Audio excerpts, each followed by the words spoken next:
കടന്നു പോകുന്നവരാ, ധാരാളം പ്രതിസന്ധികളുടെ കടന്നു പോകുന്നവരാ. ഈ പ്രതിസന്ധികളുടെ കടന്നു പോകുമ്പോൾ നമ്മെ സഹായിക്കാൻ കഴിയുന്ന ഒരുത്തൻ ഇന്ന് രാത്രി ഇവിടെ വന്നിട്ടുണ്ട്.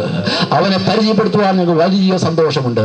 നമ്മുടെ ജീവിതത്തിന്റെ എല്ലാ വശങ്ങളിലും നമ്മളെ സഹായിക്കാൻ കഴിയുന്ന കഴിവുള്ളവനാണിവൻ.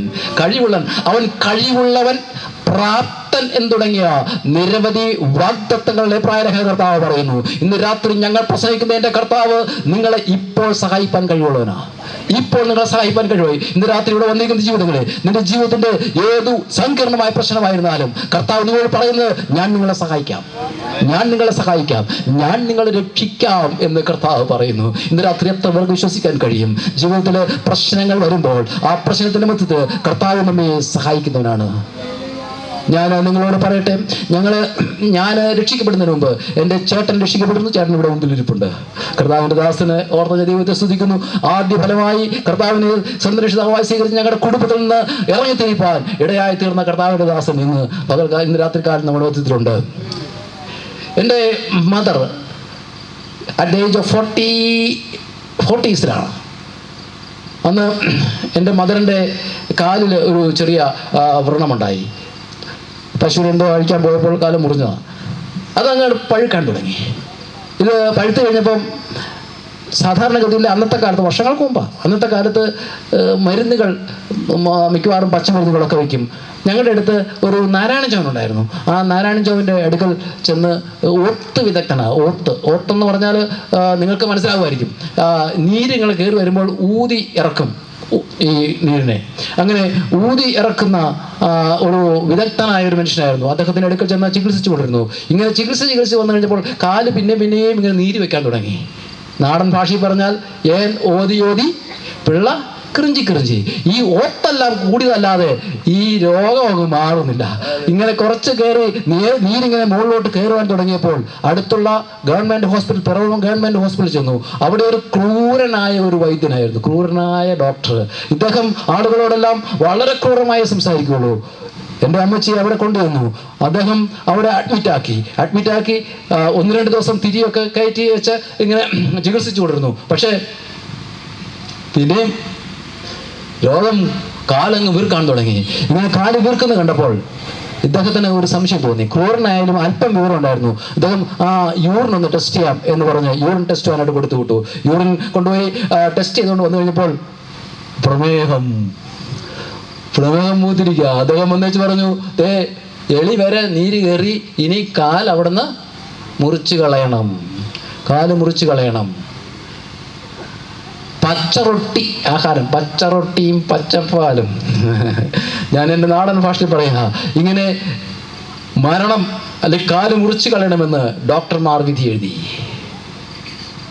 സഹായിപ്പാൻ കഴിവുള്ള ഒരുവനെ ഞങ്ങൾക്ക് സമീപിക്കുവാൻ അന്ന് എൻ്റെ ജ്യേഷ്ഠൻ അന്ന് രക്ഷിക്കപ്പെട്ടിരുന്നു. അന്ന് എൻ്റെ ജ്യേഷ്ഠൻ എൻ്റെ മദറിന് വേണ്ടി ഉപവസിച്ച് പ്രാർത്ഥിച്ചു.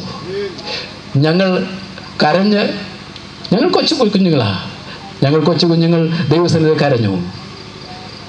സഹായിപ്പാൻ കഴിയുന്നൊരു അടുക്കിലേക്ക് അടുത്ത് ചെന്നു. ഞാൻ നിങ്ങളോട് പറയട്ടെ, ദൈവമക്കളെ, എന്നെ കേൾക്കുന്ന മാന്യ ശ്രോതാക്കളെ, എൻ്റെ കർത്താവ് എൻ്റെ അമ്മച്ചിയെ സൗഖ്യമാക്കി. 48 വയസ്സിൽ 50 വയസ്സിൽ താഴെയുള്ളപ്പോൾ പ്രമേഹം വന്ന ആളുകൾ സൗഖ്യമായവർ എത്ര പേരോട് ഇരിപ്പുണ്ട്? എൻ്റെ അമ്മച്ചിയുടെ പ്രമേഹ അസുഖം കർത്താവ് സൗഖ്യമാക്കി. മാത്രമല്ല, ഇന്നും എൻ്റെ അമ്മച്ചി ജീവിച്ചിരിപ്പുണ്ട്. Now he is 94 years of age. 94 വയസ്സുള്ള എൻ്റെ അമ്മച്ചി ഇപ്പോഴും ജീവിച്ചിരിക്കുന്നു. ലഡ്ഡു കഴിക്കാം, എല്ലാ അസുഖങ്ങളും കർത്താവ് മാറ്റി. വാർദ്ധക്യ സഹജമായ രോഗത്താൽ ഇപ്പോൾ വീട്ടിൽ വിശ്രമിക്കുന്നു. ഇന്ന് രാത്രി എന്നെ കേൾക്കുന്നവരോട് ഞാൻ പറയട്ടെ, എൻ്റെ കർത്താവ് നിന്നെ രക്ഷിക്കാൻ, നിന്റെ ശരീരത്തെ രക്ഷിക്കുവാൻ കഴിയുന്ന കർത്താവ്. നിന്റെ എന്ത് പ്രശ്നമായാലും രക്ഷിക്കാൻ കഴിയുന്നതാണ് എൻ്റെ കർത്താവ്. അതുകൊണ്ട് അവൻ്റെ അടുക്കൽ ഇന്ന് രാത്രി നീ വരിക. എൻ്റെ കർത്താവിനോട് നമുക്ക് ചോദിക്കാം, കർത്താവേ, നീ രക്ഷിക്കാൻ കഴിയുന്ന ആളാണോ? എനിക്ക് ഒരു 1,00,000 രൂപ കടമുണ്ട്. എൻ്റെ കടം മാറ്റാനായിട്ട് നിന്നെ കൊണ്ട് കഴിയുമോ? ഞാൻ നിന്നെ സഹായിക്കാമെന്ന് കർത്താവ് പറയുമ്പോൾ നമുക്ക് നമ്മൾ കർത്താവിന് മറുപടി ചോദിക്കാം, കർത്താവേ നീ ഇതെല്ലാം അറിഞ്ഞിട്ടുണ്ടോ? എൻ്റെ കാര്യം നിനക്കറിയാവോ? എനിക്ക് 1,00,000 രൂപ കടമുണ്ട്, ഒരു പൈസ എൻ്റെ പോക്കറ്റിൽ എടുക്കാനില്ല. ഉടനെ കർത്താവിന് പറയാനുള്ളത്, എൻ്റെ മോനെ നിനക്കറിയാവോ, ഞാനിതൊക്കെ ശീലിച്ചതാ. കർത്താവ്, എനിക്കിതറിയാം, നിന്റെ വേദന എനിക്കറിയാം, നിന്റെ പ്രയാസം എനിക്കറിയാം, മറ്റാർക്കും അറിയാവുന്നതിനെക്കൊണ്ട് എനിക്കറിയാം. നിന്നെ സഹായിപ്പാൻ എനിക്ക് കഴിയുമെന്ന്. കാരണം നിന്റെ വേദന എനിക്കറിയാം, നിന്റെ വേദന എനിക്കറിയാം. ഞാൻ നിങ്ങളോട് പറയട്ടെ, ഒരു നേരത്തെ ആഹാരം കഴിക്കാൻ ഇല്ലാത്തവരുടെ വേദന എന്നോട് പറഞ്ഞാൽ എനിക്ക് മനസ്സിലാവുകയില്ല. കാരണം ഞാനിങ്ങനെ പട്ടിണി കിടക്കാത്തതായതുകൊണ്ട്. എന്നാൽ എൻ്റെ കർത്താവിനോട് നീ എന്ന് പറ. കർത്താവ് പറയും, ഞാൻ 40 ദിവസം പോലും ആഹാരം ഇല്ലാതെ കഴിയാൻ എനിക്കറിയാം.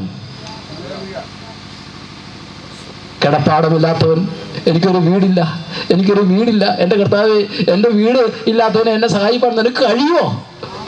ന്യായമായ ചോദ്യമാണ്. എനിക്കൊരു വീടില്ല, ഒരു കൂരയില്ല.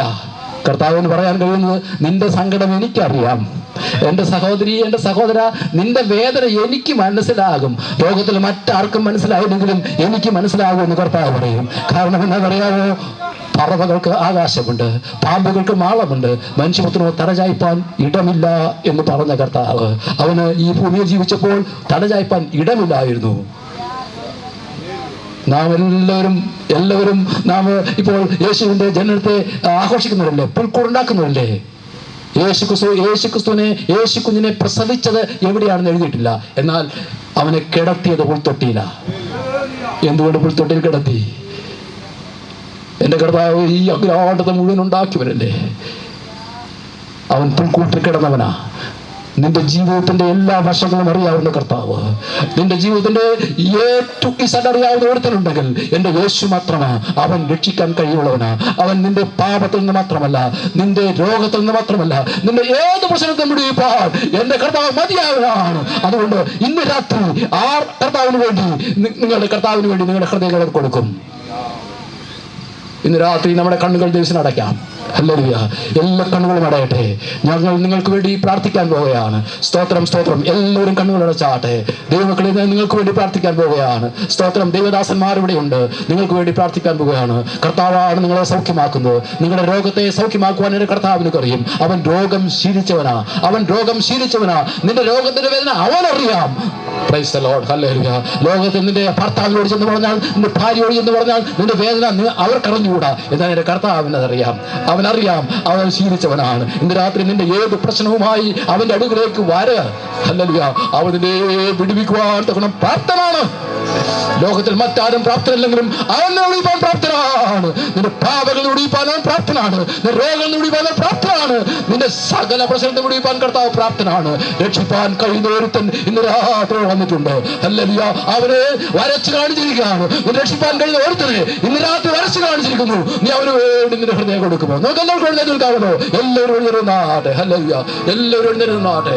Hallelujah, hallelujah, hallelujah, hallelujah. ഒരു പാട്ടിനെ ഇടി നമുക്ക് ശാന്തമായി പാടാമല്ലോ.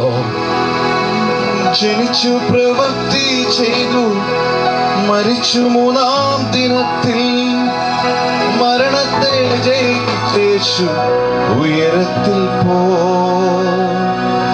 ജനിച്ചു, പ്രവൃത്തി ചെയ്തു, മരിച്ചു, 3-ാം ദിനത്തിൽ മരണത്തെ ജയിച്ചു ഉയരത്തിൽ പോ. പാപവും ശാപവും നീക്കി താൻ ജയം നൽകി, പാപികൾക്ക് അവൻ നിത്യശാന്തി നൽകി. പാപവും ശാപവും നീക്കി താൻ ജയം നൽകി, പാപികൾക്ക് അവൻ നിത്യശാന്തി നൽകി.